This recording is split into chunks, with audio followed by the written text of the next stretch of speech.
today's video I'm going to show to you some amazing new orchids that I got from Secret Garden. Then I am going to give you my strategy for how I am going to keep my orchid collection pest free. Then I am going to share with you some thoughts on a very serious fungal infection that I have on one of my orchids. And remember, if you want more tutorials like this 7 days a week, go ahead and click that subscribe button over here so you know when I upload something new. And we are going to start with this gorgeous Phragmipedium. She is very beautiful. As you can see, this is one of the multifloral types which will produce bud after bud for a specific period of time. As you can see, as this bloom will fade, this one will open, then this one will follow, and so on and so forth. I have other new growths in here as well, and this is actually the orchid with the fungal infection. For now I am not seeing any other spikes, but let's give you the idea of this orchid. Okay, so it is a Phragmipedium Pearcei crossed with Wallisii, and it is an orchid which was originally bought from Landsbergen Orchids. As you know, I buy a lot of orchids from Secret Garden, and this one was very expensive. I think it costed me about 60 euros, and I'm not happy at all by the state of on which the leaves are. On the top you might not see very much, but on the underside of the leaves we have serious damage, but I will talk about this at the end of the video, let's say. Then I got a gorgeous Paphiopedilum Black Jack. This is supposed to be a very deep reddish or maybe cherry-like color, and the orchid is indeed gorgeous, absolutely gorgeous. I saw a little root summer in here. The orchid is in good condition. It has a new fan starting in here, and I can see that the old fan started to bloom when it had what, 1, 2, 3, 4 leaves. So I am expecting one. There were about bigger the size, so maybe this will need to produce 2 other leaves or even 3 before it will make another bloom, but it is very good looking, very healthy. Next in here we have a Dendrobium, which I thought it was the Oriental Smile Aurora. I think that was the name of it. I had it in the past, Danny has it as well, and yeah, I was confused because that one has much bigger blooms. This one has tiny blooms, about 4 centimeters in diameter. That one had about 8 centimeters in diameter. So I'm going to see if it will bloom next year in the same manner. The fragrance is exactly the same, the coloration is the same, only the size of the blooms is not the same. So I'm going to see. That one was also a lot taller, so who knows, maybe it is a more tinier cross. Anyway, the orchid is very healthy. It has 2 big new growths starting in here, and I can see a lot of fruits, so I know the orchid is in good condition. She also has a gorgeous fragrance. It reminds me of, let's see, well, it's just that typical sweet floral fragrance that Dendrobium nobiles have. Next I got a Cattleya, which didn't arrive with the blooms very in good condition, but I purchased it because of the color of the lip. It is a very intense velvety color.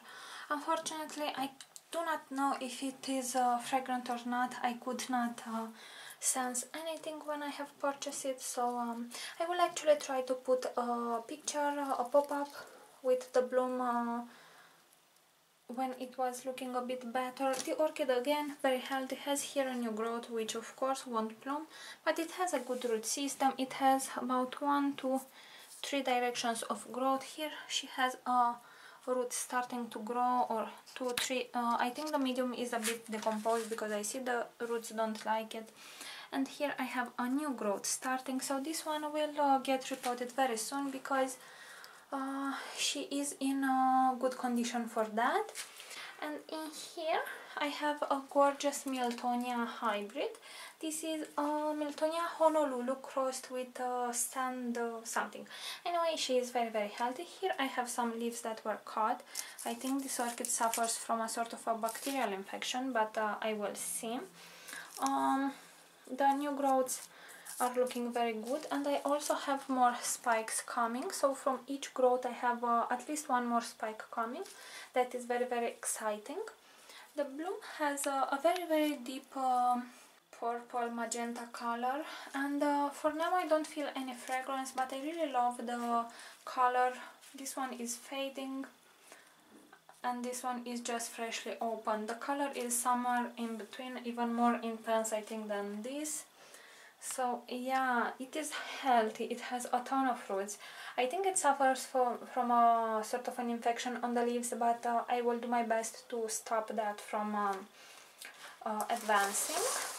And in here I have the only Catasetum in my collection right now. This is a Catasetum Wine Delight, very popular one. Unfortunately it is potted in bark, but oopsie, at least it is a small bark. This one, it is known to be super fragrant, and Dani made a lot of raves on internet with it, so I thought I would have it too to feel its fragrance.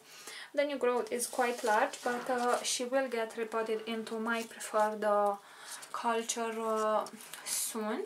Only that I don't have any more medium on stock, so I need to order a bit.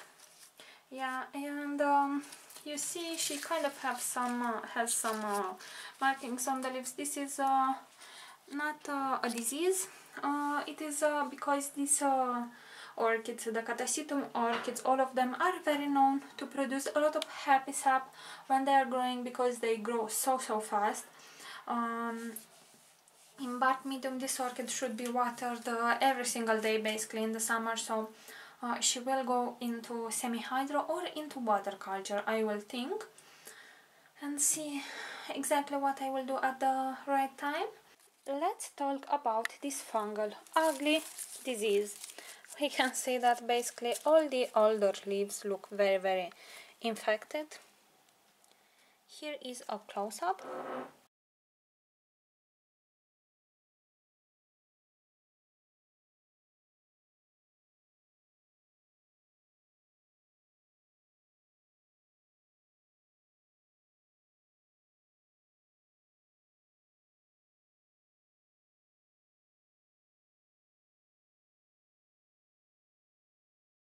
So they look pretty much horrible, sometimes even on the top we are starting to see them, and at the base I see some leaves that have been already cut by the producer, and that is pretty much what I expect to happen with all these leaves. So that is quite an expensive orchid, and a sick one for the price I paid. It's not very correct, so I will ask for a refund, but other than that I will try to save it. And the first step that I did was, because this is a Phragmipedium, this doesn't like to be watered with very much fertilizer. Actually this orchid needs to be fertilized very rarely and with very low amounts, so a very weak fertilizer. And I have watered it with rainwater in my area, because I live at a mountain. You see, it is a very nice zone.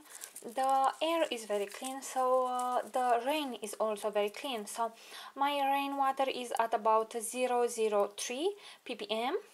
So that is pretty much pure water, not even my tap water. After I let's say filter it, it doesn't come that clean. And I made a thorough flash, and the ppm jumped to 190, and that is huge for this orchid. I would never fertilize this orchid with that amount of fertilizer, at least not in organic medium, because it is potted in some bark which really seems to be quite decomposed.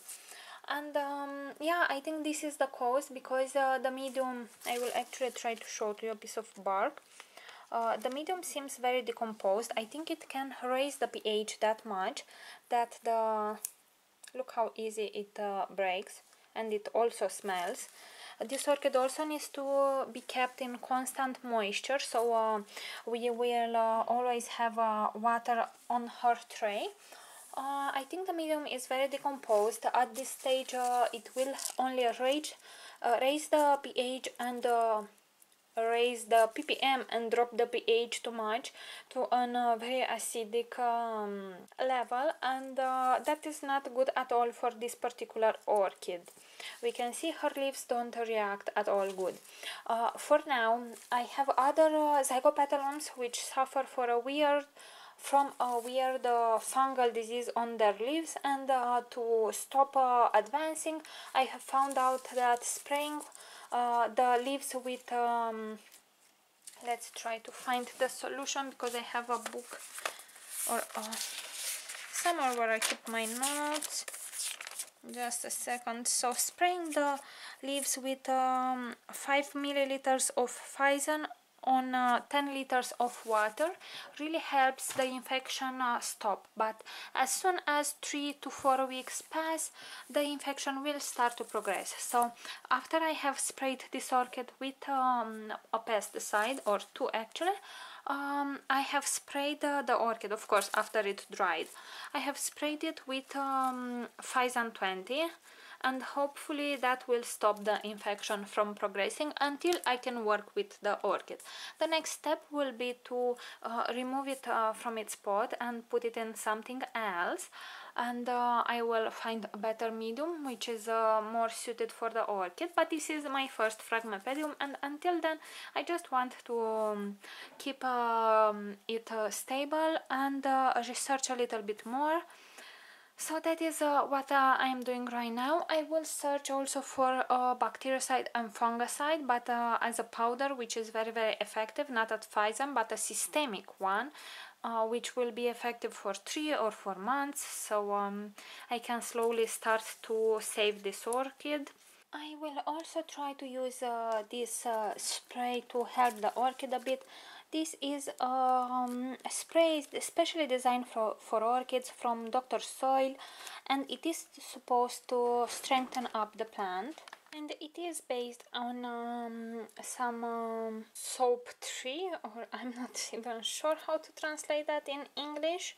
It is supposed to be a tree from which you made soap and some urea, so it has some fertilizer too. Now that soap, I have seen it work on orchids, and it makes a bit of shine, it penetrates the leaves, and with the help of some let's try to remember, I think it was silicone, it will strengthen up the cells of the plant, and that might help this orchid. So we are going to see that work on a separate video, and we will see what we will get from it. But until then guys, this is the video for today. Thank you very much for watching, and see you all next time.